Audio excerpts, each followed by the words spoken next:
The homeless camp has a local neighborhood very worried. A woman says two people approached her with weapons while hiking through a trail behind the post office in Lehigh Acres. I have two small children that ride with us. We have friends that ride with us that have small children.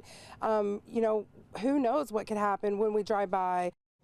Wink News reporter Annalise Iraola spoke with the family in the scary situation and tells us what's being done to keep neighbors safe.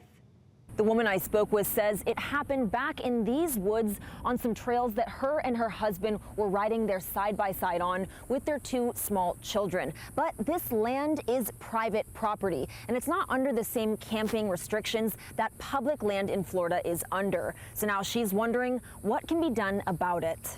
A family riding their side-by-side through trails in Lehigh Acres had a scary encounter in the woods near a homeless encampment. Because she lives nearby and fears for her family's safety, she chose not to have her face shown for the interview. My husband was just going to explore through a trail, and when we turned onto the trail, it was into the homeless camp.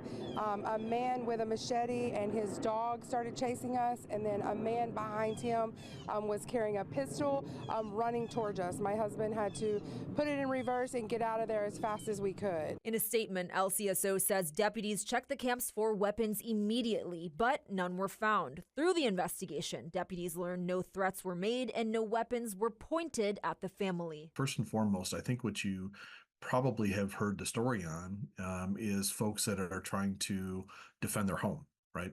So that's how they see this is their home. It's where they live. Michael Overway, CEO for the Southwest Florida Regional Coalition to End Homelessness, spoke about the complex issue at hand. And we would like the general public to be respectful of the places where folks are living. Most folks live in the camps not by choice. They live there because primarily lack of affordable housing, of course, in Southwest Florida. Like Sosa, a man I met who's lived in these woods for 4 years now. Now that I can see things a little bit better, I'm like, man, you know what? At least 1/3 of the group are people that are really trying to get help, you know what I'm saying? And they're willing to work still and stuff, and there are other ones that are just stuck in their ways, and it's true. Sosa says he's felt safe living there, but he knows people have concerns. Because there's a lot of rumors of how people live back here, or they savages and all that, but listen, everybody got a life, you know what I'm saying? People are different.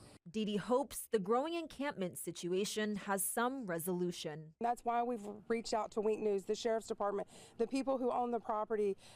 We'd like for something to be done. We shouldn't have to live this way. There will be an unauthorized camping legislation panel for the Continuum of Care meeting on Thursday from 8:30 a.m. to 11 a.m. Anyone with concerns is welcome to attend. In Lehigh Acres, Annalise Iraola, Wink News.